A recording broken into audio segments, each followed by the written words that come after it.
salamat. Maayong gabi kaninyong tanan. Palihog, manlingkod. Mga kaigsuunan kong Dabawenyo, ladies and gentlemen, mga kababayan, Assalamualaikum warahmatullahi wabarakatuh. Madayaw, umayong adlaw, kaninyong tanan, magandang araw sa inyong lahat.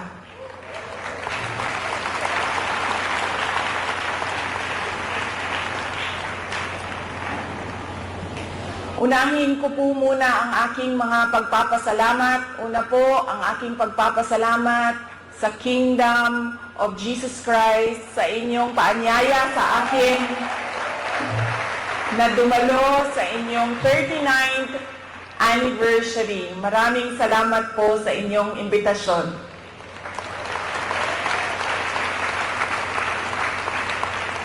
Pangalawang pagpapasalamat ko po ay mula po sa akin personal. Ang pagpapasalamat ko sa tulong ninyo, sa kampanya ninyo, sa suporta ninyo at sa boto ninyo para sa akin nung nakaraang halalan ng taong 2022. Ang susunod na pagpasalamat ay mula sa akin pa din, personal din sa akin, ang pagpapasalamat sa inyong lahat sa suporta ninyo sa aking trabaho noon sa Department of Education at patuloy na suporta ninyo sa aking opisina, ang Office of the Vice President.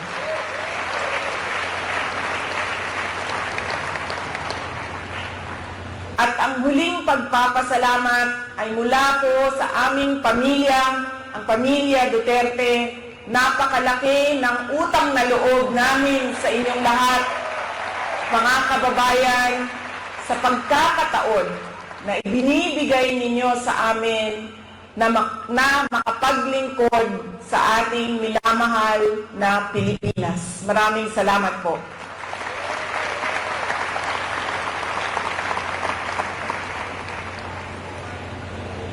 Nasabi ko na po,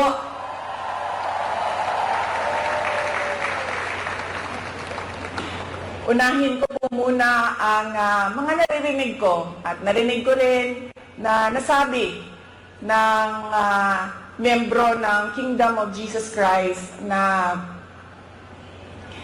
sala manggunitan ni Inday Sara, unidagan pa siya presidente, dili ta magkalisod-lisod ani katong nasod.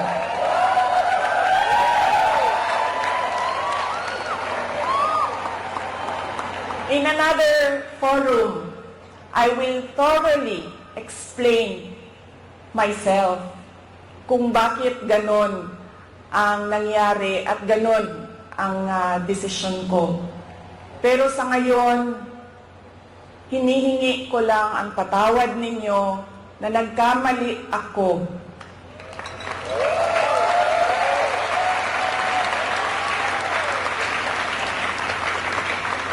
Nagkamali ako sa paghingi ng tulong at suporta nyo para kay Pangulong Bongbong Marcos.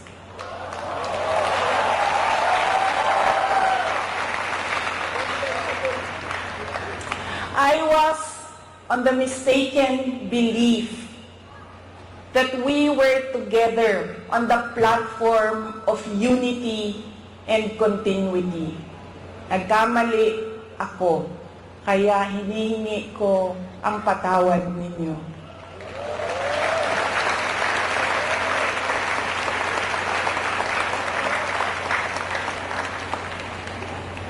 You know, this has been going on for 9 days, ang assault sa inyong Kingdom Nation. At I could not come earlier dahil meron ding atake sa opisina ng pangalawang Pangulo. At hindi ko maiwanan ang aking mga kasamahan doon sa Office of the Vice President. But always remember na wala man ako lagi sa mga masasayang araw ninyo, pero nandito ako lagi sa inyong kalungkutan. I will always be with you in your darkness.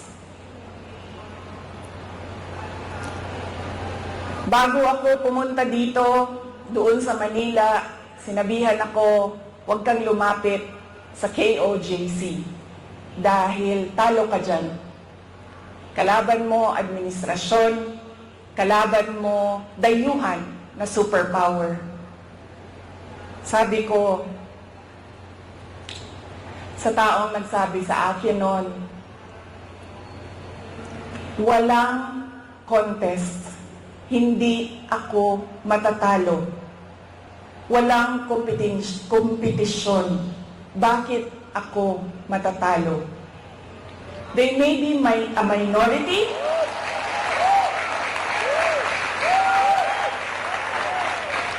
they may only be 8 million around the world. Sabihin na natin na 6 million lang doon ang Pilipino, pero Pilipino pa rin sila.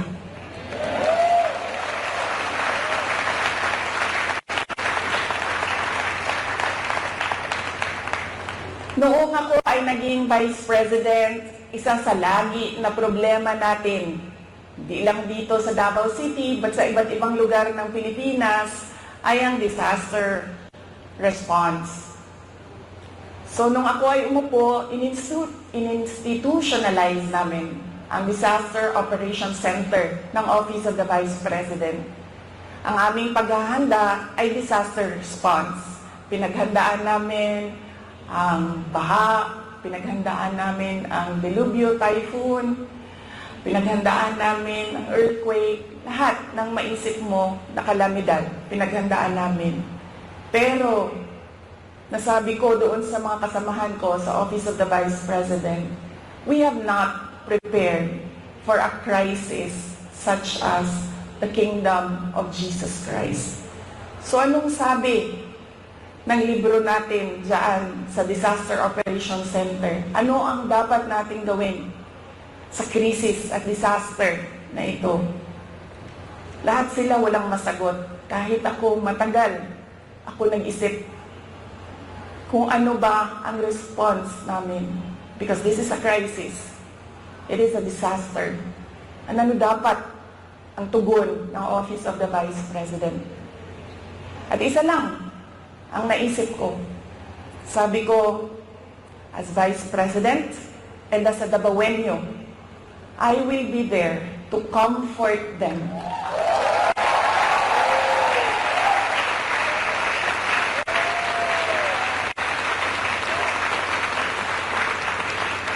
I have a moral obligation to assist them.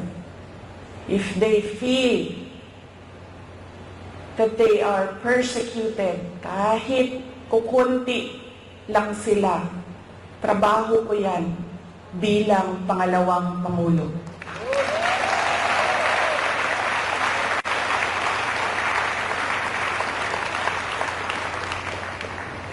Doon din sa amin, sa Office of the Vice President, sabi nung isang kasamahan namin, doon sa USEC namin, sabi niya, USEC, ano bang matutulong ko kay Inday Sara? Naaawa na ako sa kanya. Sabi ko, tinanong ako ng USEC, sabi ko, excuse me, hindi ako kawawa. Hindi tayo kawawa sa Office of the Vice President. Dahil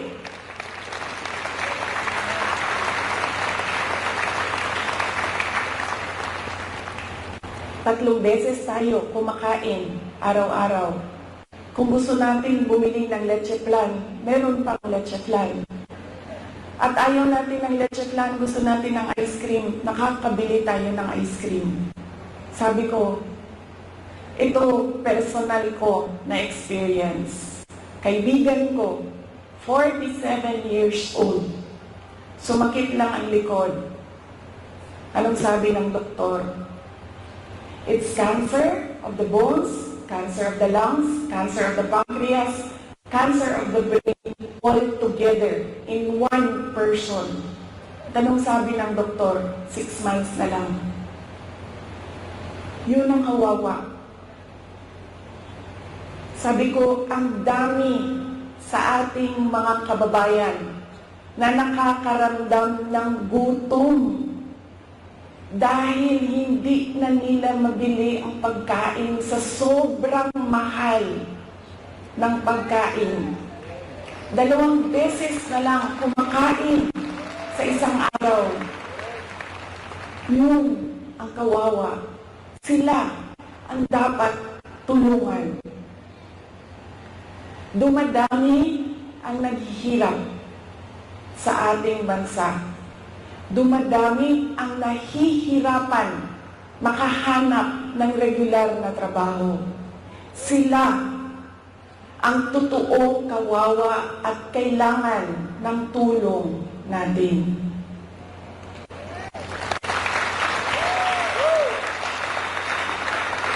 Ilang beses sa pag-atake sa akin, paulit-ulit ko sinabi, magtrabaho muna tayo.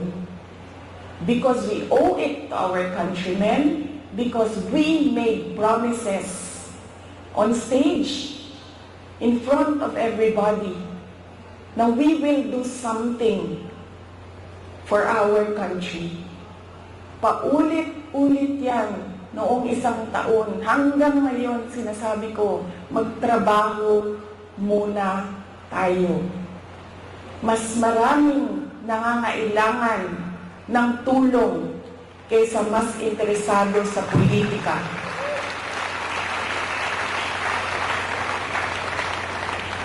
Pero this night is not about me and my problems. Hindi ako kawawa.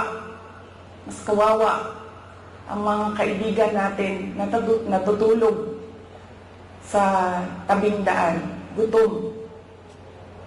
Minsan, sa isang araw, wala na talagang kinakain. Sila ang totoong problema at totoong nangangailangan ng tulong dahil sila ang kawawa. This is about kingdom of Jesus Christ and the assault on the kingdom nation. Tandaan ninyo, hindi kayo kawawa.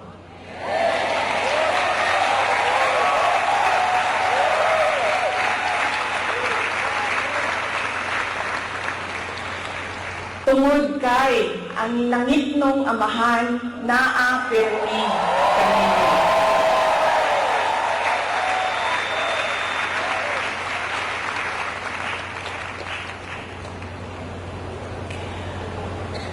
Noong isang araw, kausap ko yung SMNI President. Sabi ko sa kanya, Sir, bigyan mo ako ng update sa mga tao. Sabi niya sa akin, 3,000 kapulis, 4,000 kapulis, 5,000 kapulis, ilang ipadala din sa Kingdom Nation. Nalisang na ang mga tao. Nangahadlok na sila. And then I said, mali nga malisang. Mali nga mahadlok. Kay baon mo nga no? Gipadalahan mo og 5,000 kapulis na inyong istoryahon, na inyong ipasabot, na unsa na ang atong nasod, asa na ang rule of law.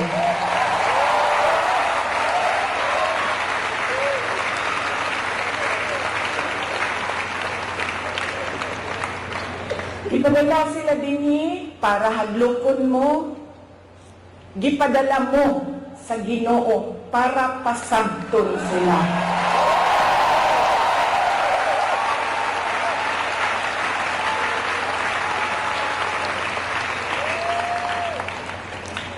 If they come from a place of violence, the Kingdom Nation is the expert on peace. Halimbawa mo, anak,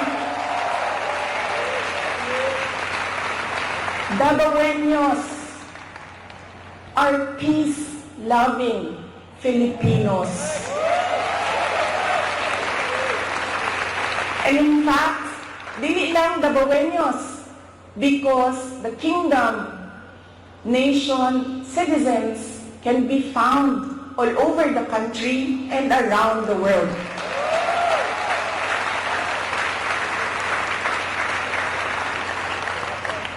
Kung ang gidala nila, if they bring you violence, give them peace. Show them peace.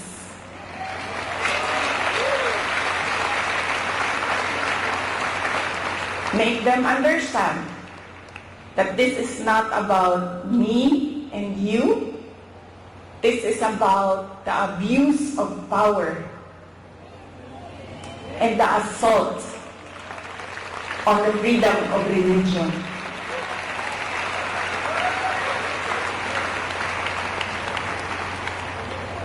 Violence, you have peace. Bullets and tear gas, what do you have?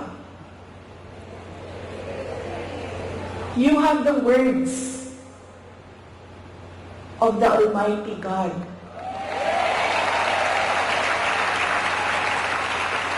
You have the Bible. Padalhan mo nila og bala, tirahon mo og tear gas. Preach to them the words of God.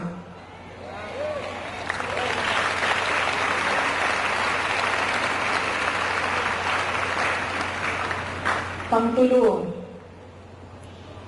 if they come from the evils of Satan, what do you have? You have the goodness of the Lord Jesus Christ.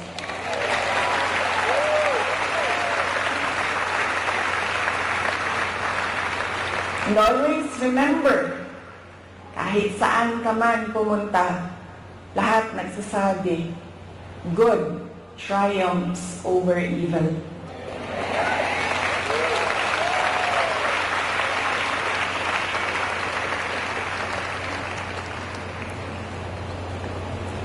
Ang ako ang lola sa mother side, maternal grandmother na ako, buhi pa siya karon, kaluoy sa Ginoo, she's blessed with a very long life. She's in her 90s.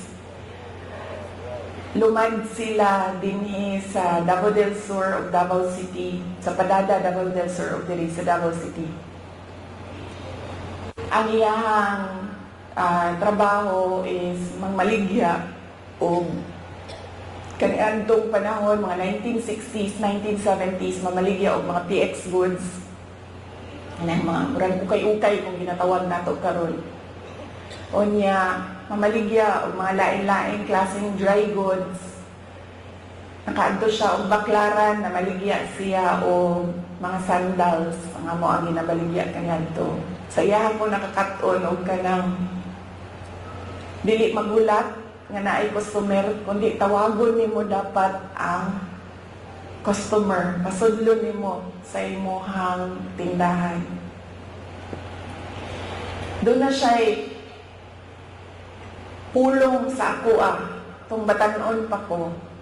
Kaya bawo mo, diri manggod sa ato sa Pilipinas, when you are outspoken, when you are opinionated, when you are headstrong, ang tawag sa imuha maldita. I feel that it is wrong, pero somehow, siguro sa ato ang mga Pilipino na kung mutubag ka sa mga elders, tawagon ka maldita. So, kung batanon pa ko, ang ako ang lula, mag-istorya, mga saba tingali, o niya, matubag ko, mayroon dayon na ang ako ang lula, maghinay-hinay ka, Inday, kay ang gaba sa Ginoo dili magsaba.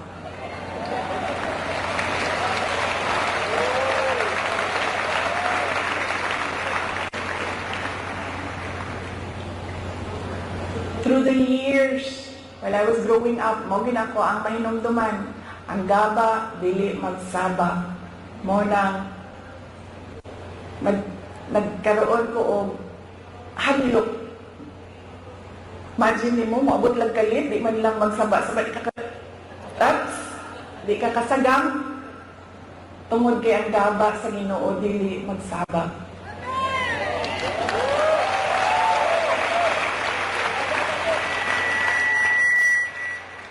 Mo tong kaganina, I know,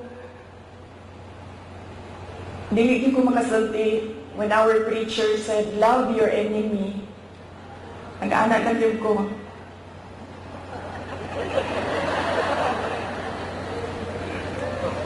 Wala pa ko sa punto sa mga miyembro. I am not in that level of spiritual enlightenment na I can love my enemies. Wala pa ko sa inyong level. O to kaganina nag-anak ko. Para di ko makasala.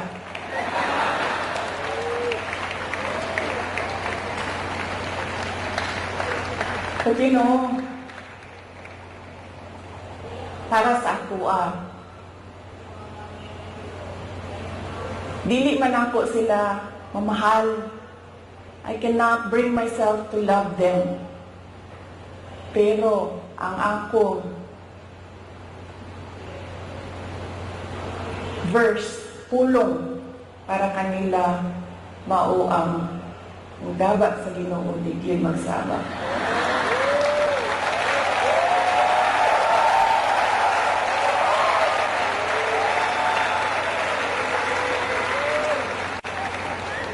Paula siya ang prinsipyo sa ako ang lola ko rin.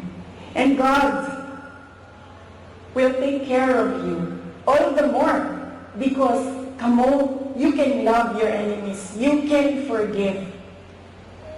So you will gain victory.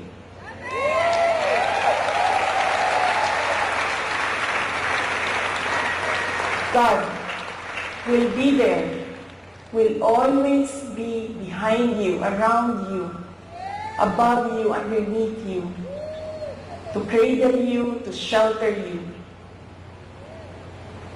Because you know His power over all of us.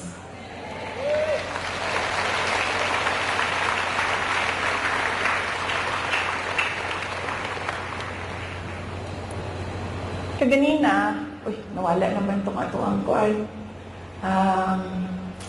background. Kaganina, sige kong tanaw sa inyong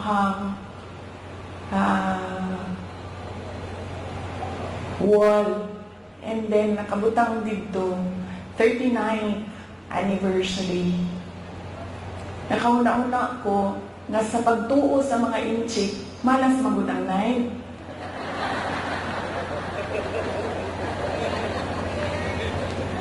Muto ng kaanak ko, siguro sundon na to. Wala may mawala sa to Kung sundon na to ang tinunguan sa mga inchik, nga dili gyud ka mag-celebrate og 9. So this is our 40th anniversary. Nagmamalakpak ta para sa 40 years.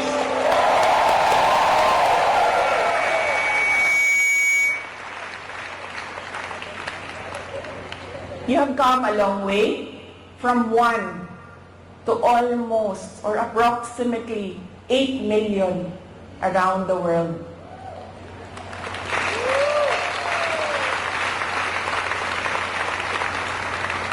You have overcome challenges, and every challenge made you stronger, made you more united. And we can see that now. There is another challenge before you, pero naang gihapon mo sa ngalan sa Ginoo.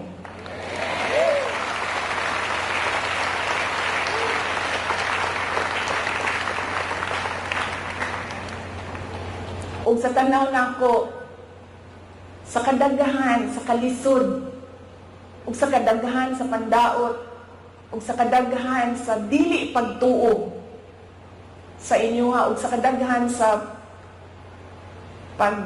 kanang kansyaw ba sa inyo nga pagtuo. I think you will reach 100 years or more.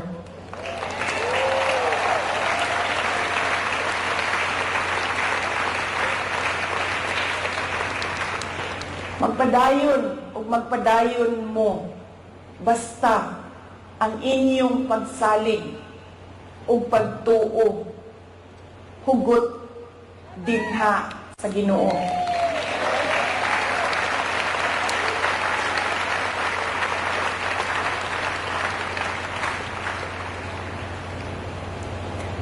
During COVID, it was a experience as mayor. It was an experience that I do never want to go through again. The COVID-19 pandemic.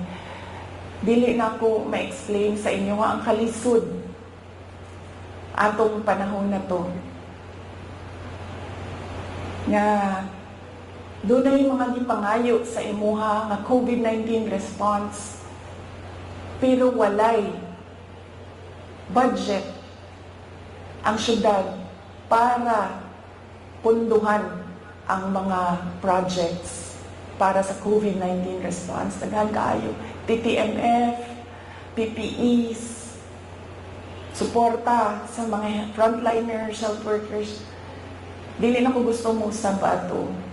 Pero doon ako'y mensahe sa mga Dabawenyo, maupod ang mensahe nako sa inyo nga karon. Dili lang sa mga naa dinhi sa Davao City, kundi sa tanan nga miyembro sa Kingdom of Jesus Christ. And that is, we will not break.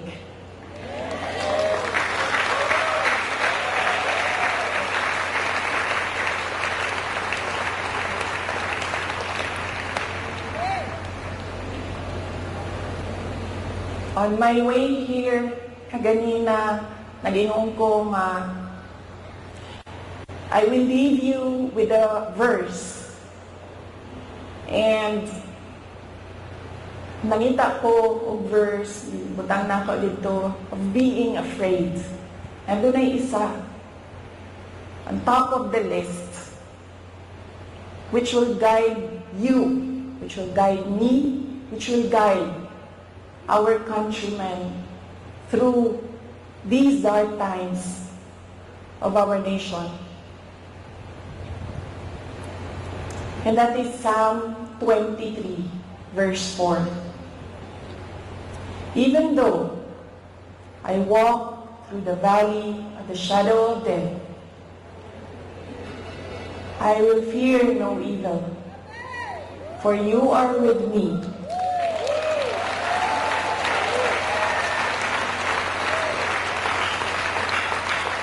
Your rod and your staff, they comfort me. Ayaw mong kalimot na ay Ginoo nga nagtanaw sa ato ang tanan.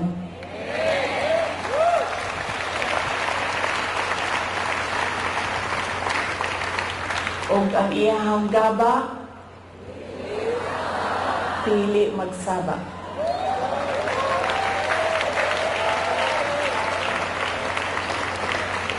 Let us clap for 100 more years.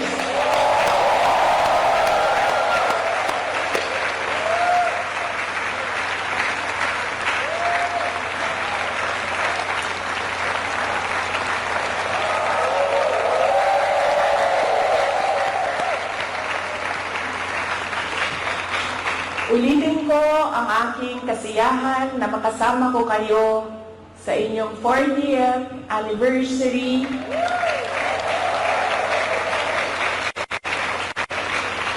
We will not break. Happy 40th anniversary, Kingdom of Jesus Christ. God save the Philippines.